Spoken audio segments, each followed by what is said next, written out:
राजा Raghuvanshi case के पांचों आरोपी इस वक्त पुलिस की गिरफ्त में है। शिलांग लेकर जाए गए, कोर्ट में उन्हें पेश किया गया। पेशी के बाद 8 दिन के रिमांड कोर्ट की तरफ से इन पांचों के पांचों आरोपियों की दे दी गई। लेकिन अब जब ये किलर पकड़े गए हैं तो खुलासे भी जाहिर सी बात है कि अब नए नए होंगे। लेकिन इस वक्त सोनम ने ऑन कैमरा अब तक का सबसे बड़ा खुलासा किया है। सोनम ने बताया है कि जो डेड बॉडी थी राजा की, उसकी हत्या करने के बाद वो खुद उन तीनों आरोपियों के साथ मिलकर उसने खाई में फेंकी थी। मतलब खुद उसके हाथ पर उसके हाथ में उसके पति की डेड बॉडी थी और उसे उसने ठिकाने लगाया, मतलब उसने खाई में फेंकी। और इस बात का जो कंफर्मेशन है, एक टीवी चैनल से बात करते हुए शिलांग के डीआईजी ने खुद इस बात को बताया है।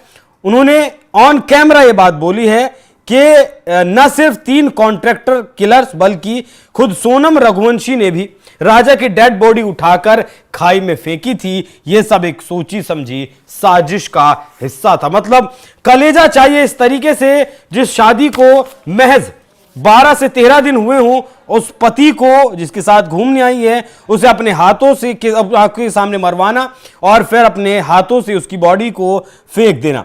पुलिस जांच में यह भी सामने आया कि वारदात के दिन तीनों सुपारी किलर्स 2 स्कूटी पर वापस आए थे। एक स्कूटी वो लेकर गए थे और एक स्कूटी सोनम और राजा जो लेकर गए थे उस पर वो आए। हत्या के बाद एक स्कूटी पर 2 किलर्स थे और दूसरी स्कूटी पर सोनम और एक किलर बैठा था। सब क्राइम सीन से 10 किलोमीटर दूर गए, यानी हत्या के बाद पूरी तरह से हत्यारों के साथ थी और राजा की लाश को छिपाने में भी वो कामयाब रहे। 10 किलोमीटर दूर एक रेनकोट मिला जो सोनम का था और सोनम ने एक किलर को ये रेनकोट दिया था क्योंकि किलर ने जब हत्या की तो खून उसने जो रेनकोट पहना था उस पर गिर गया था, तब सोनम ने अपना रेनकोट उसे दिया था। डीआईजी ने आगे ये भी बताया कि सोनम और उसके प्रेमी राज कुशवाहा ने अपना गुनाह तो कबूल किया, लेकिन जब सवाल आया कि इस हत्या का मास्टरमाइंड कौन है तो दोनों एक दूसरे पर आरोप लगाने लगे। ये ब्लेम गेम अब पुलिस जांच के लिए नई चुनौती बन गया है। चुनौती इसलिए भी बन गया है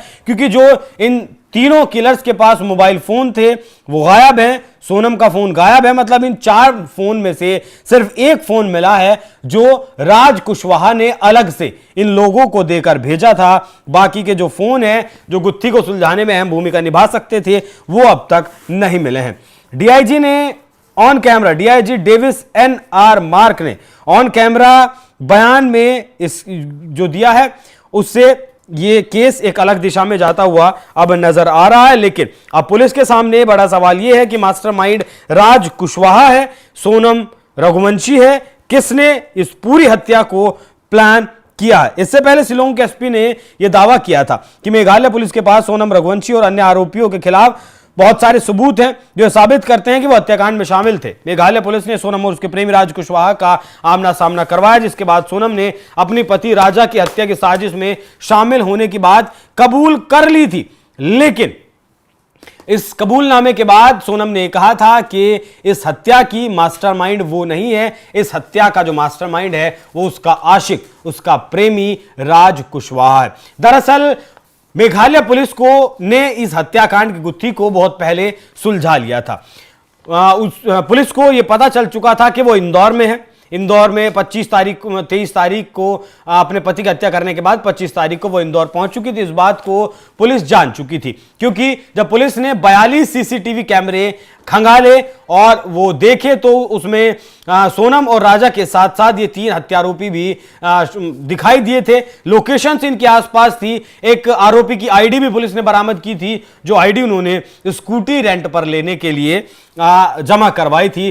तो उस आईडी से आरोपी का चेहरा भी मिल गया था, नाम भी मिल गया था, पता भी मिल गया था और फोन नंबर भी मिल गया था। उस आईडी ने पूरा जो गेम था वो बदल कर रख दिया। सबसे पहले उसी आरोपी को पुलिस ने उठाया भी था, शायद आकाश राजपूत उसका नाम था। लेकिन अब जिस तरीके से मेघालय के डीआईजी ने ऑन कैमरा यह दावा किया है कि हत्या में तो साथ थी ही सोनम, लेकिन उस बॉडी को नीचे खाई में फेंकने में भी इसने पूरा साथ दिया। इनके साथ बैठकर वो आगे 10 किलोमीटर तक गई, फिर इनके साथ ही वो आई है और जहां तक भी जाना था फिर वो ये लोग साथ साथ ही रहे हैं। बाकायदा सीसीटीवी कैमरे से हत्या के बाद जरूर बचते रहे हैं लेकिन रहे साथ ही। बाकी जो भी कुछ अपडेट इस हत्या से, इस केस से जुड़ा होगा वो आप तक हम पहुंचाते रहेंगे। फिलहाल इस विषय पर आपका क्या कहना है कमेंट कर जरूर बताइएगा। नमस्कार। नया खुलासा हुआ है राज कुशवाहा का। राज कुशवाहा इसमें कभी इन्वॉल्व है, कभी तो राज कुशवाहा तो इनका एम्प्लॉयर था, कभी राज कुशवाहा इसमें इन्वॉल्व है, कभी तो इसमें हो सकता है सोनम इसमें इन्वॉल्व हो सकती है। किसका एम्प्लॉय था? राज कुशवाहा जो है अपने सोनम रघुवंशी जो है उनकी ऑफिस में जो है, इनके ऑफिस में एम्प्लॉयर है, इसलिए। तो ये केस आप पहचानते थे पहले से उसको? मैंने ये बातचीत से करी है, कैसे मैंने बातचीत नहीं करी, गोविंद और सोनम जो है ये फोन पर बातचीत करते रहते।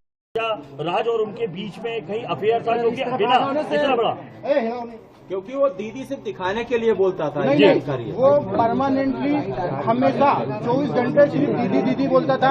ये कि उसके राज की जो घरवाले हैं, उसकी बहन माँ वगैरह, वो भी यही बयान दे रहे हैं शायद मीडिया में।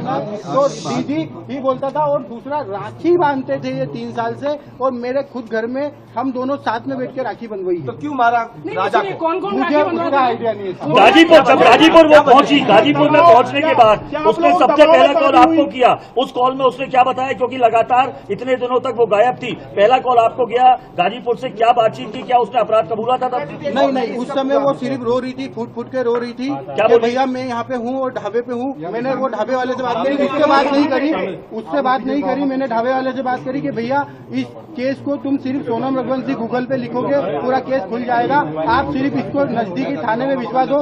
उसने बोला मैं अकेला हूँ, तो मैंने सब चीजें अरेंज करके 2-4 थाने में फोन लगाया और मैंने पुलिस को वहाँ भेज के उनको अरेस्ट करवाया। उससे 2-4 बार मेरी बात हुई थी, मगर उसमें कोई मैं ये नहीं पूछ पाया कि कैसे क्या करना, कैसे क्या किडनैप हुआ, क्या हुआ, क्योंकि वो फूट के रो रही थी और घबराई हुई थी। अच्छा ये बताइए आप